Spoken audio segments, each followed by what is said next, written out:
Você já se sentiu como se carregasse uma luz que, em vez de iluminar seu próprio caminho, parece servir apenas para atrair as sombras mais densas ao seu redor? Como se houvesse um ímã invisível no seu peito, puxando para perto justamente as pessoas que mais drenam a sua energia, que mais testam a sua sanidade e que, ao final, te deixam em pedaços no chão? Você não escolheu atrair o narcisista. Ninguém escolhe o próprio martírio. Mas existe uma razão sombria, inscrita na sua psique muito antes de você o conhecer, que fez de você o alvo perfeito.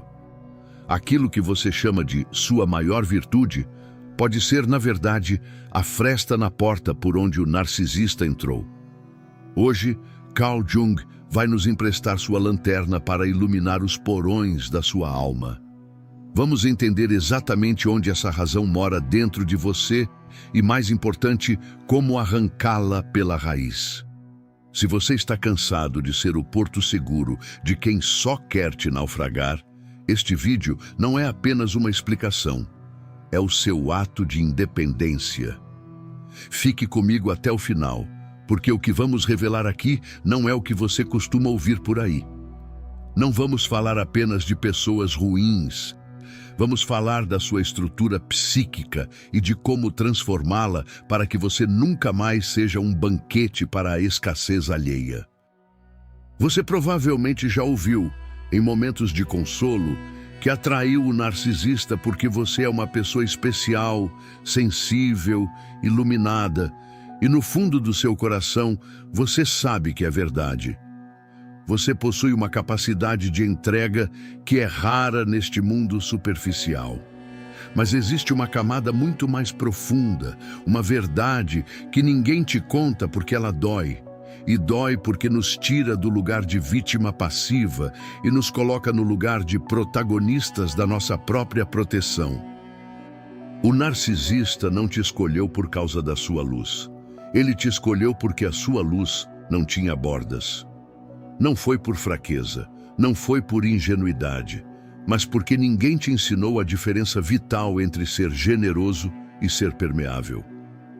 Muitos empatas acreditam piamente que são esponjas sagradas, destinados a absorver a dor do mundo para transmutá-la em amor. Mas a verdade, sob a ótica da psicologia analítica de Jung, é libertadora. Você o atrai porque sua permeabilidade psíquica sinaliza disponibilidade total. Imagine uma casa com as portas e janelas escancaradas em uma noite de tempestade. O viajante exausto entrará, mas o saqueador também. O narcisista não busca uma pessoa forte no sentido de rigidez. Ele busca um suplemento do ego. Para Carl Jung, isso é regido pela lei da compensação. Como o narcisista é internamente oco, uma casca vazia movida por um falso self, ele gravita em torno de quem transborda. Ele não consegue produzir a própria vitalidade, a própria validação ou o próprio sentido de existência. Então, ele precisa de você para roubar a substância vital que ele é incapaz de gerar.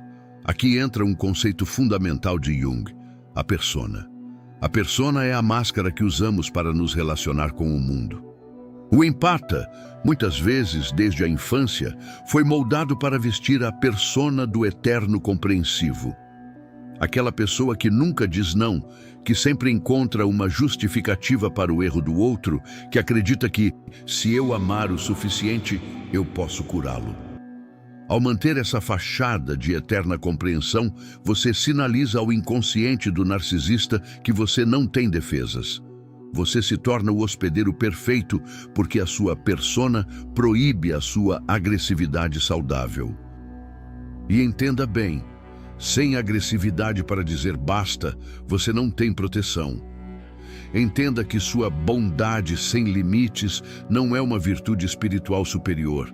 É uma falha de proteção psicológica que funciona como um convite silencioso ao predador.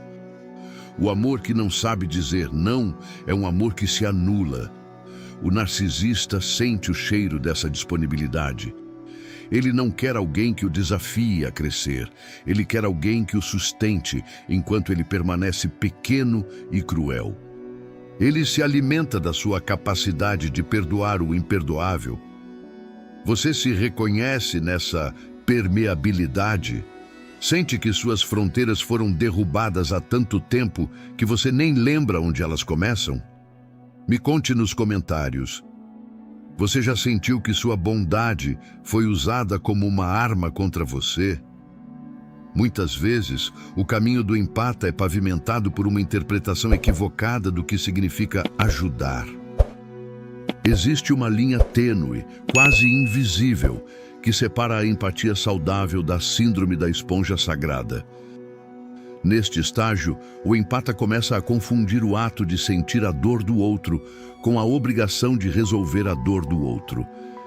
É uma dinâmica silenciosa e devastadora. Você entra em um ambiente e, em segundos, seu corpo absorve a tensão, a tristeza ou a raiva que não são suas. No caso da relação com o narcisista, isso se torna uma profissão de tempo integral. Você se convence de que sua missão de vida é ser o alquimista emocional daquela pessoa. Se você for compreensivo o suficiente, se você absorver o impacto das explosões dele, talvez, apenas talvez, ele mude. Mas o que a neurociência e a psicologia profunda nos revelam é que isso não é espiritualidade. É o que chamamos de fadiga por compaixão disfarçada de santidade. O empata que vive com um narcisista torna-se um mestre na leitura de microexpressões. Você sabe, pelo som da chave na fechadura ou pelo tom de um bom dia, como será o clima das próximas 10 horas. Você vive em um estado de hipervigilância constante. Sua amígdala cerebral está sempre em alerta, disparando adrenalina e cortisol. Você se torna um viciado em adrenalina emocional.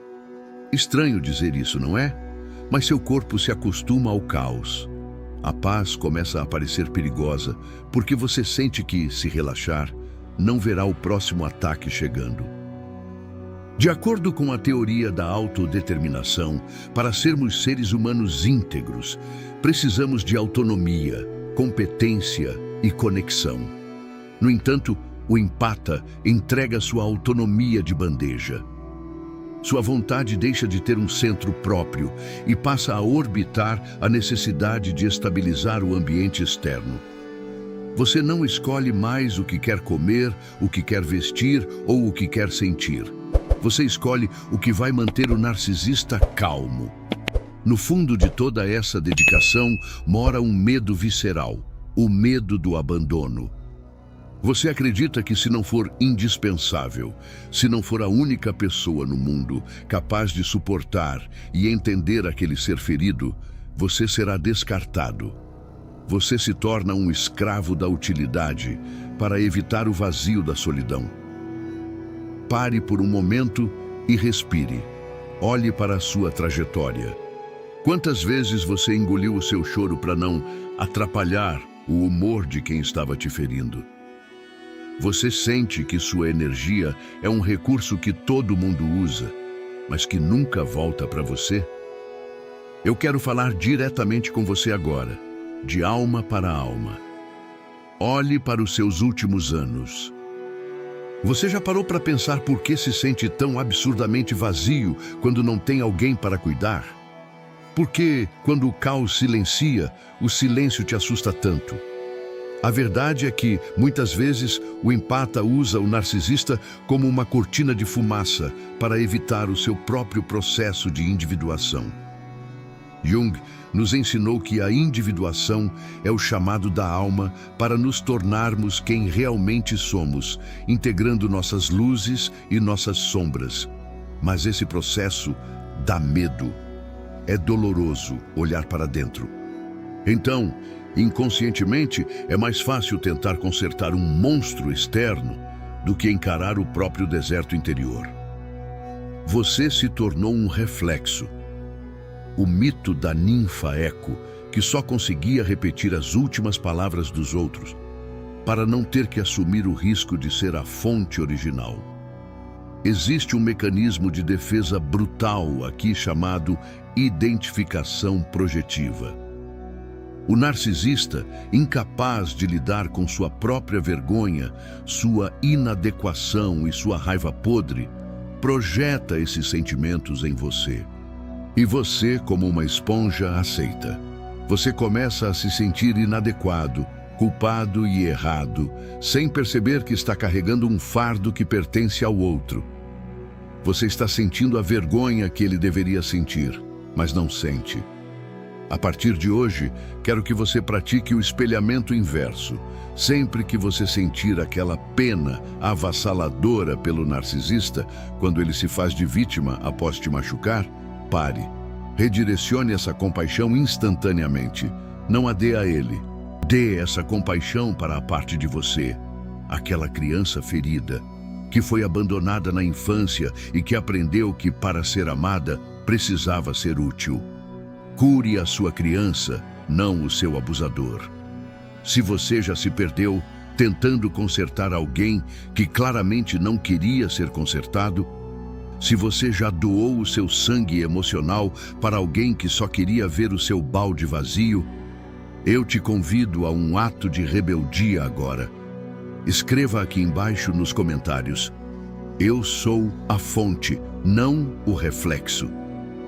Ao escrever essas palavras, você não está apenas comentando em um vídeo, você está plantando a primeira semente do empata soberano que está nascendo em você hoje. Você está declarando ao seu subconsciente que a sua luz agora tem dono, você mesmo. E se este conteúdo está dando nome a dores que você viveu em silêncio por décadas, mas nunca conseguiu explicar, clique no botão de se inscrever agora. Não faça isso por este canal. Faça como um compromisso solene com a versão de você que está prestes a nascer. O que vem nos próximos capítulos vai mudar definitivamente a forma como você enxerga cada relacionamento da sua vida. Ana tinha 52 anos quando me escreveu. No texto dela, havia um cansaço que transcendia o corpo. Era um cansaço da alma.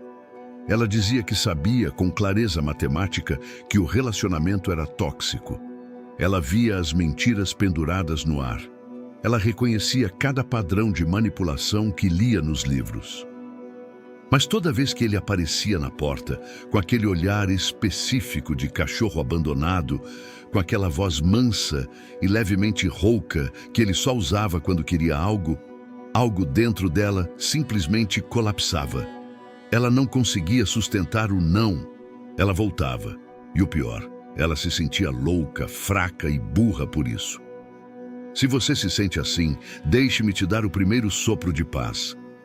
Ana não estava louca, e você também não está.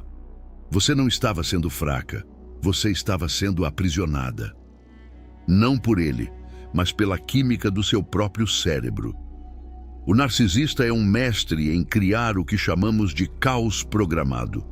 Ele te joga no inferno da dúvida e logo em seguida te oferece um copo de água fria. Esse ciclo de ataque e acolhimento não é apenas uma maldade psicológica. É uma estratégia biológica de dominação. Quando ele te ataca, seu corpo é inundado por cortisol, o hormônio do estresse. Seu coração dispara, sua mente entra em névoa. Mas quando ele volta pedindo perdão ou sendo carinhoso, seu cérebro libera uma descarga maciça de ocitocina e dopamina. É a sopa química da dependência. A ocitocina é o hormônio do vínculo, o mesmo que une mãe e filho. O narcisista hackeia esse sistema. Ele se torna a sua droga. E como qualquer dependente químico, você começa a precisar de doses cada vez maiores de bondade dele para suportar a dor que ele mesmo causou. Existe um erro de percepção que Jung explicaria como uma projeção da sua própria luz. É o efeito halo. Porque você tem lampejos de bondade nele, você projeta uma alma inteira de ouro por cima de um coração de pedra. Você ignora as evidências brutais de crueldade, porque aquele momento em que ele chorou se torna a única verdade para você. Você passa a viver de migalhas, esperando o próximo banquete que nunca vem.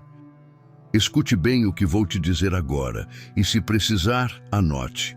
Você não está apaixonado por essa pessoa. Você está viciado no alívio que sente quando ela para de te machucar. Não é amor, é sobrevivência. É o seu cérebro implorando para que a tortura pare. E a única mão que pode parar a dor é a mesma mão que a infligiu. Isso cria um laço de trauma quase indestrutível. Mas eu disse quase, porque o conhecimento é o primeiro passo para a quebra das correntes. Você já sentiu essa tremedeira na alma ao pensar em sair?